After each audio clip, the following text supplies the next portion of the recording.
Hey there, Master here. Today I want to answer a basic yet controversial question. Which class should you be using? Whether you're a beginner or can't decide which class to focus on, I will shed light on all the different classes.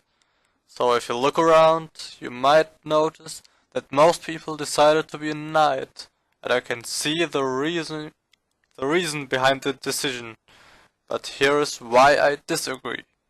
While knights are easy to handle and require no kind of ammunition, which is beneficial at early levels of course, they have flaws which make knights the worst class out of all. They are unable to farm until the late phase of the game where you're able to defeat dragons, and that might take a year depending on how active you are. Which is, let's face it, not worth going for. So if you choose to be a knight, you will have to use distance or magic as a helping skill to level up and earn money, at least until you can farm dragons on your own. But be aware, even then, you will not be able to achieve those ridiculously high XP rates that archers and mages can achieve. As a knight, you just cannot kite. You might think warriors are tanky, right? That's correct. But so are archers and mages, while they are switching classes. The only benefit that knights have in that regard are that they can train and power train at dragons, which the other classes cannot. But yet again, this cannot be done until the late phase of the game. Which leads to number 2 in my class ranking, mages. Magic is by far the strongest skill and has major advantages as mages outrange both knights and archers.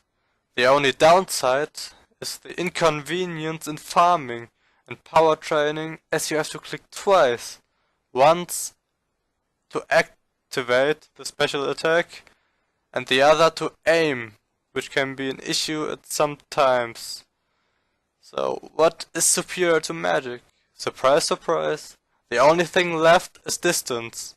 While it might seem contradicting to say that the weakest class is the best one, I can assure you it is true. Archers can utilize both a magician's range and a knight's convenience, and that from early levels on. If you decide to be an archer, you will never in your RUCOY life face money issues or fail demotivated by the extra effort you have to bring. An archer is fast, strong and simple. Can you see how fast the dragons are dying and how easy it is to farm here as an archer in the background?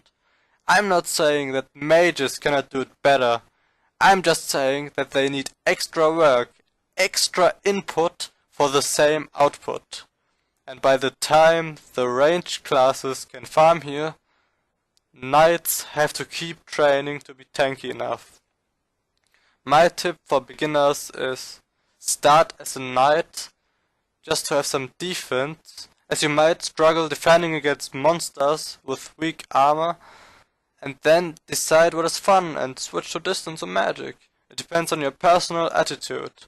If you like being strong, if you like PvPing and using the damage and range of magic, go ahead, your efforts will not be in vain. You will be strong at the cost of inconvenience.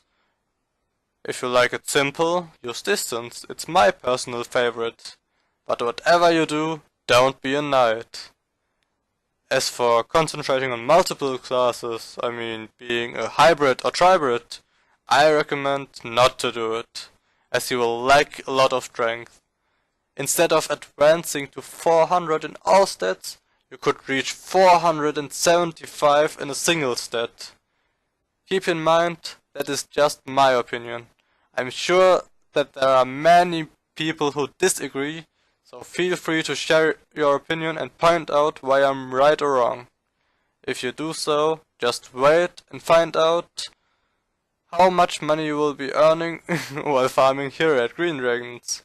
Because in the end of my video, I will reveal if green dragons are worth farming or not. See you until then.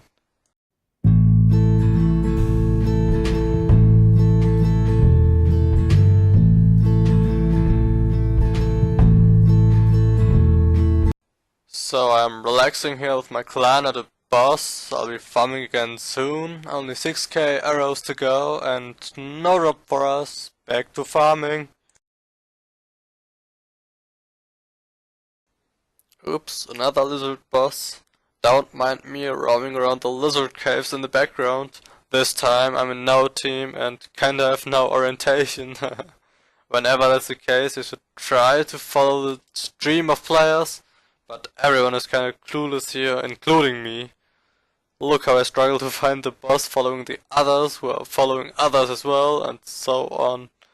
I was fortunate that someone wrote it in the server chat. Who knows how many minutes I could have wasted going back and forth.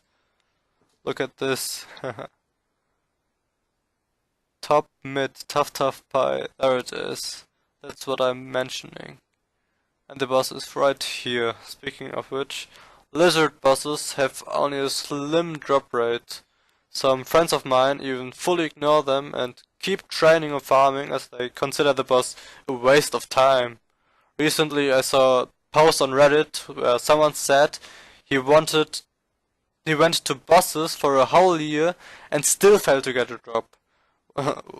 My opinion is drop rates are mostly based on how much damage you deal, so if you come with, let's say, 5 low-level accounts, they are less likely to get a drop than the high-level wizard who got the last 10 drops. You are better off focusing on only one account and getting strong that way.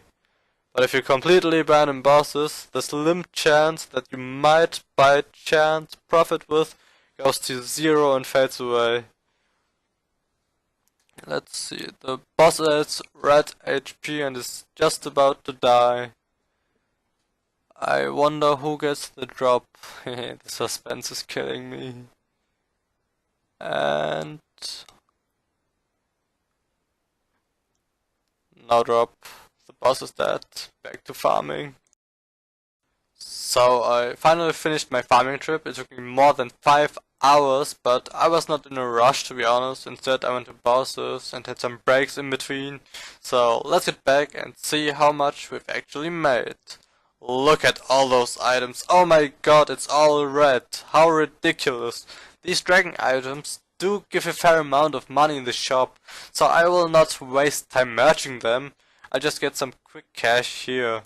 I should be at around 400k right now from the gold drops, and if I sell all those, if I'm correct, I should be at around 2 million, let's see, 1.9 million. It's okay, but you have to consider the arrows and the potions and the teleport scrolls that really bite into my profit. I will speed things up refilling my potions, as it takes quite some time. I normally use a lot of potions here compared to other places, as the dragons do a great amount of damage, so I recommend high stats here. If you get trapped, for example, you'll take a lot of damage, even as a knight. Oh yeah, I forgot to mention, I used 100k from the beginning to skull, so I'll put that back. So here we are with 1 million gold profit after 5 hours of farming. That's 200k per hour. It's honestly really bad, but the experience rate is great with 6 million per hour. I hope you enjoyed my farming trip and my commentary. I'll see you guys later. Bye.